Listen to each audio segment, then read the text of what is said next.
Well, bad news, everybody. Staff management, if you set it to on at the beginning of a save file, you can't then turn it off. As we said, this is a learning experience for all of us. And, oof. The positive, right, is that we do have coaches that fit the team pretty well, all things considered. The negative is that we're using literally half of our staffing budget when we have the budget to have the best damn coaching staff in the league. So I am being cut off at the knees here in terms of any chance to stand up and succeed as the GM of this team. But that does mean we can start another season here.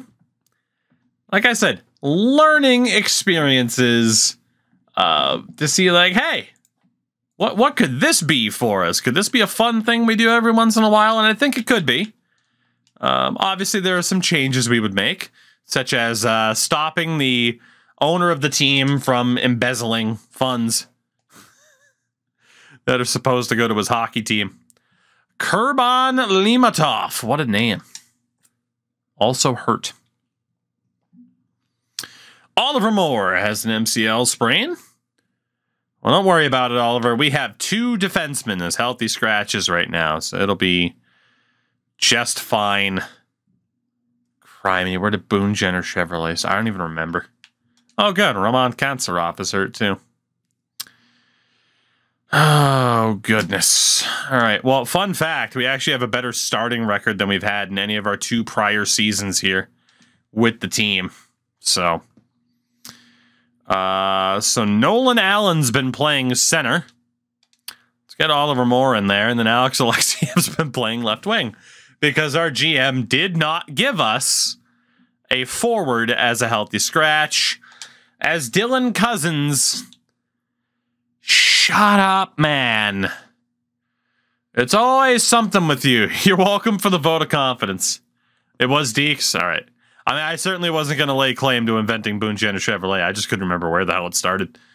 If it was when we were here playing NASCAR, if it was on his to begin with, I don't fucking remember. Lucas Reichel's bitching about his ice time. Lucas, are you a team player? You're damn right you are. You're damn right. You play on that 4th line. And you hush as we lose 10-3 to Minnesota. And randomly, we're trading Wyatt Kaiser to Vancouver for a 5th rounder. Kaiser's been in Rockford the last season and a half. So yeah, shout out to Wyatt Kaiser getting dealt. And Roman is back from injury. And it's changed up our lines a bit. It called up Cale Dock, which is not great.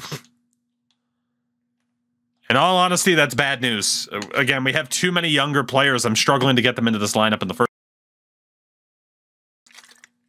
All right. So goalie-wise. More like Adam Gagon, am I right? Yeah, Luukkonen's still going to be the starter for obvious reasons. Defensively, we have enough games in now that we can check to see who should be playing where and such. So, let's... I think we know what goalie played against Minnesota, right? All right, so Lindholm has actually done pretty well. JJ Moser, for as much as I didn't want to get rid of Schmaltzy, has actually been pretty good.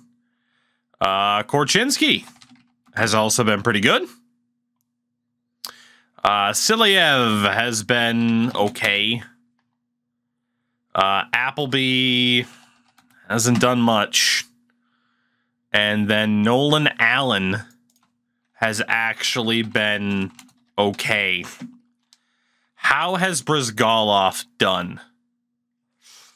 Not great. And then Alex Alexiev playing as a forward. Jesus Christ. He was insane, is what he was. Right. So defensively, Lindholm, Moser, Korchinski, Allen, Silyev, and then Appleby is out for Brizgalov. I hate to say it for Appleby, but you just, you haven't been getting it done, champ. Like, I want to prioritize his development, but the only other alternative is take out Nolan Allen, who's been okay. But yeah, maybe we do this then. Korchinski, Briz, Silyev, Appleby. We'll try that. Forward-wise, again, we know it's a disaster now that Kale Doc is on this team. Let's go best Lions because it'll get old Kansaroff back on the team. Allen's out for Briz. All right. How are we going to balance developing the absurd amount of players that we're being asked to develop right now? That's just, oh my God. Okay, well, let's take a look at production then. Why not? Scratching Allen for playing well. I mean, we pretty much have to. Like, I'm being asked to have a good team, but I'm also being asked to develop players on the fly, and a lot of them at the same time, which is a problem. Reichel has been okay. Oliver Moore continues to suck. Kale Doc's only played the one game. Kurashev has also been decent. He's been better than Cousins. Go figure. Ludwinski has arguably been the second best forward on the team so far. Roman Kansaroff, of course, has barely played, but when he wasn't doing so well. Cole Temple has been okay. I'd define it as okay. Not bad. Especially given he's been on the fourth line most of the season. Nightingale has been kind of eh. And then Lucius has honestly been great. What the hell's up with that? Best forward on the team, Chaz Lucius. Didn't see that coming. And then The Hague. Fucking send him to The Hague. Jesus Christ. He's been okay, but not amazing. Right. So, forwards. Lucius, Bedard, and Ludwinski have been the three best forwards so far this season. Nazar with Kurashev and Cousins on the second line. And then we're going to have Temple, Reichel, and Nightingale.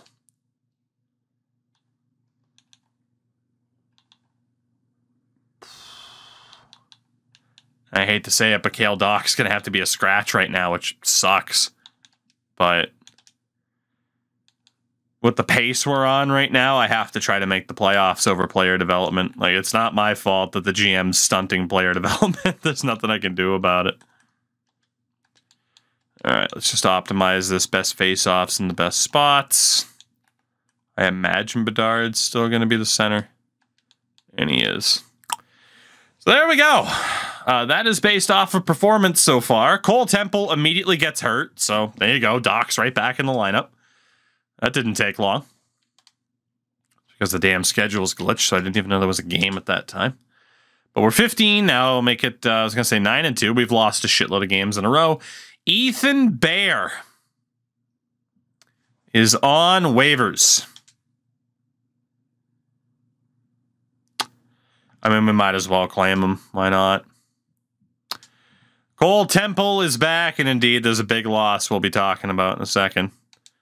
Let's get Doc out of there for Cole Temple. But yeah, We just lost a game 12-0 to the Ducks. Things are going well here for us, right? Yeah, I should have known the Karma Police. I'm not going to let Chicago have anything nice, rightfully so. Oliver Moore is sorry for how he's playing. I can't believe it. Boy, I wonder why so many people turn off the morale system. It's so engaging to have the same 3 conversations over and over again. It's so fun to have the same 3 talks repeatedly throughout the course of a season. God. All right, Oliver Moore, upset about the ice time. Coach, I know the last time I talked to you, I said I was playing like shit, but I also feel like I deserve more minutes. Back to the dressing room, champ. Request a trade. I don't even care. You've been kind of shit. We win some, we lose some. Seems to be the trend. Hampus Lindholm pulls his groin. But we did beat the St. Louis Blues and got $30,000 because of it. Hell yeah. And then we lost to them the very next night. Hampus is back. What's up with the Lindholm? Nolan Allen out for Hampus. Apparently Gaillan's been playing for a bit. That would explain some things. I guess I didn't put him back when I meant to. That might explain the bad form. Dylan Cousins gets hurt again. He has all the durability of a fucking wet paper towel. Things aren't Gaillan well. Kale Doc, let's get you out of there for one Dylan Cousins. Lukanen still to 912. What the hell is Gaillan's career save percentage? 888. I believe it. Should turn off auto rotate goalie. It is off. Way ahead of you there, champ.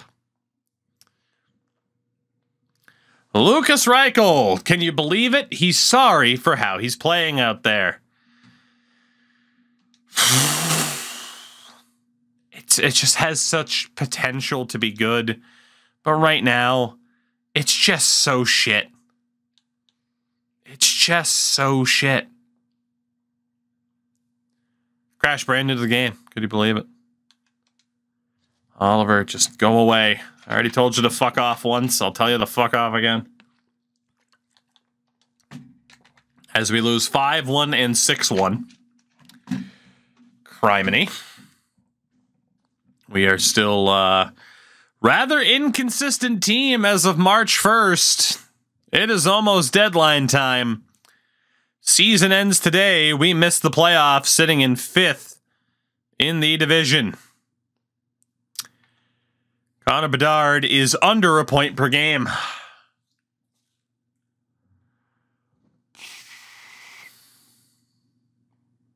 Oh, we're doing this again? Great. What'd you find on Bedard's phone? Nothing promising, apparently. Peppa, thank you for the 10 months on the Prime, by the way. How the heck are you?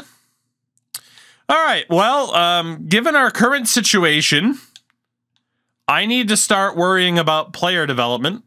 Not that Nolan Allen's going to develop any better. So I am going to put the younger dudes who can develop onto higher pairings. Brizgalov and Silyev, Appleby with Moser, Lindholm, and Korchinski. Korchinski's not really going to get any better. He hasn't for the last couple seasons. And then as far as forwards are concerned, anybody over the age of 25 is in real danger of getting scratched. Because at this point, we just can't be bothered. Okay, so odds are one of you two has to be scratched to make room for Kale Doc. One of you 5, I should say, not one of you 2. So who's the worst of the bunch, Ben? Let's find out. We have Mr. Lucius, who has actually been pretty damn good this season. We have Dylan Cousins, who has been okay, but by his standards, not very good. We have Philip Kurashev, who so far has been the best of the bunch. Good for him. We have Frank Nazar, who, by his standards, has been disappointing. And then Lucas Reichel. Hate to tell you, Lucas, you are the worst performer, you are the weakest link, and you are out for Kale Doc. So, that brings us to the dudes 23 or younger. And getting them the ice time that they need to develop. Temple's a medium 6, so is Hage, medium elite. Okay, well, say hello to your top line. Who would work best with Temple and the Hage?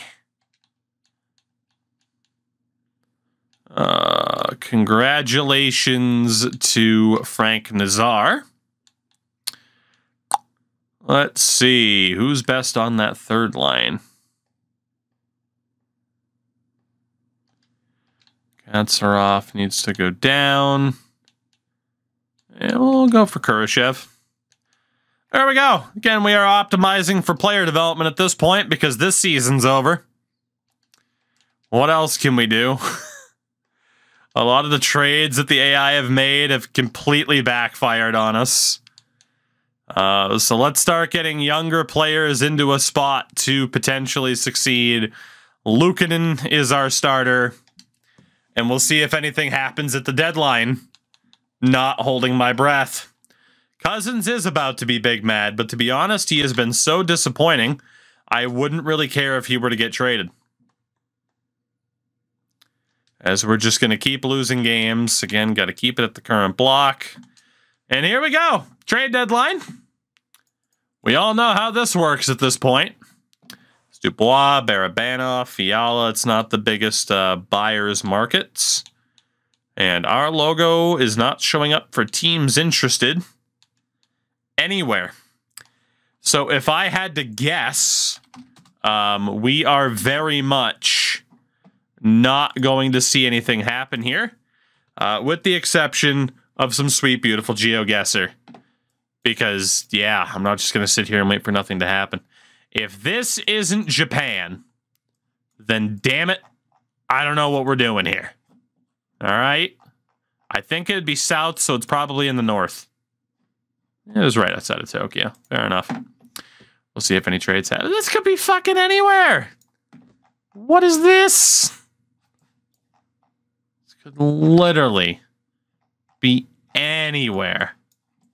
Not cool, not fair. We are in the U.S., though. Let's go to that mythical New York, Pennsylvania line. It was Washington. That makes sense. That makes sense. This could also be in so many different places. I'm going to hedge my bet and say Europe over South America. Come on! It was Romania. Love to see it. Yeah, nothing's happened for us deadline day-wise. It's terrible. I'm trying to tell who that is, and I can't tell who that is. Obviously, you know, ESPN related here. Sick merch, bro. ESPN game day at Walt Disney World. Which is... Worlds in Florida, lands in California. The WWOS. A worldwide of sports. Right. Well, we're just gonna we're just gonna go. It's in Orlando, is it not? We're just gonna it's somewhere here. I don't remember. Fuck it. You're over here. I don't care. Ah, I was further down. I got lazy. It's fine. Everything's fine. No trades have happened, by the way. Show me France. Germany again. Well, that was fun. No trades have happened. We don't make in-season trades. We make off-season trades early. That's all we get.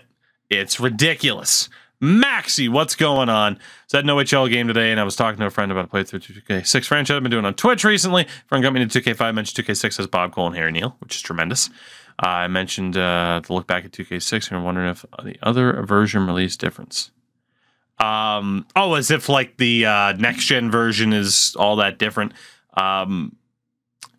Roster-wise, I don't think it's any different. Because I'm pretty sure the release... Was that the one where the releases were at different times? They would have actually been a little bit different at launch. Yeah, they would have been. Because 2K6 came out after the season started. And like PS2 and OG Xbox came out before. That was the trend in the first year of like the 360 and PS3. Was that you had those versions come out a little bit later. So yeah, there would have been differences. I don't think a trade's going to happen, guys. All right.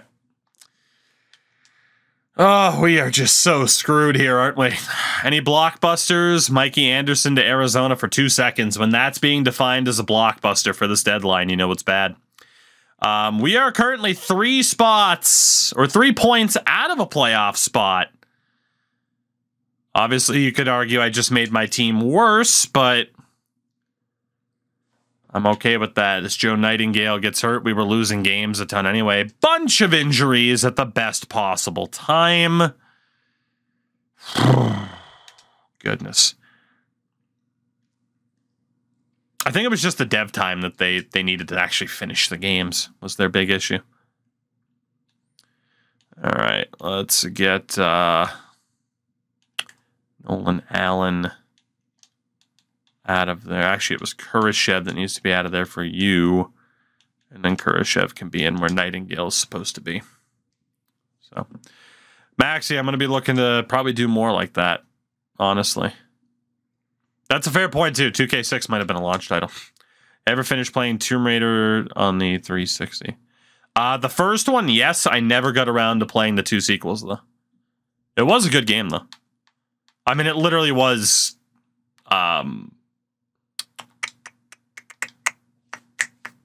Uncharted, basically, for Xbox consoles, which was interesting. All right, April 1st. Oh my God, we're in a playoff spot right now. Are we actually going to do this finally?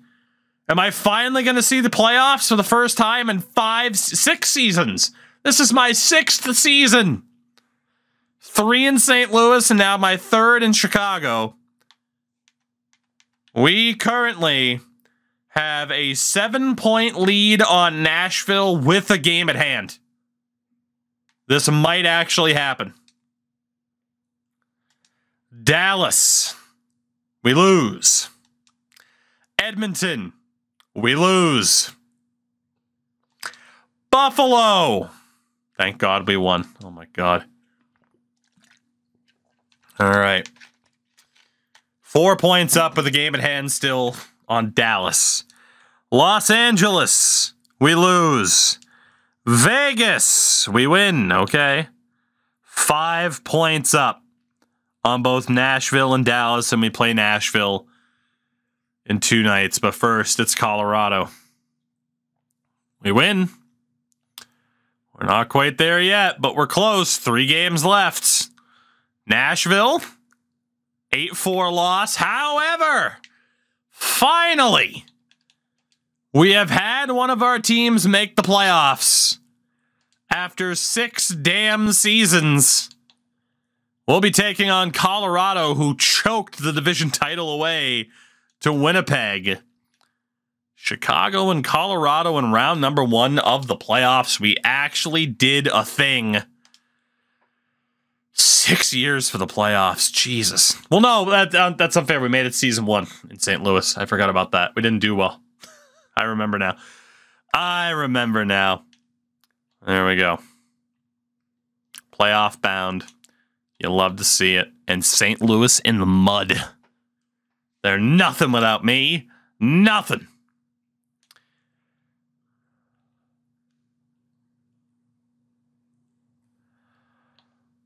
We really can't put up points, can we? 57 points for Nazar. Reichel had 53. Cousins with just 50. Kurashev almost outscored Dylan Cousins.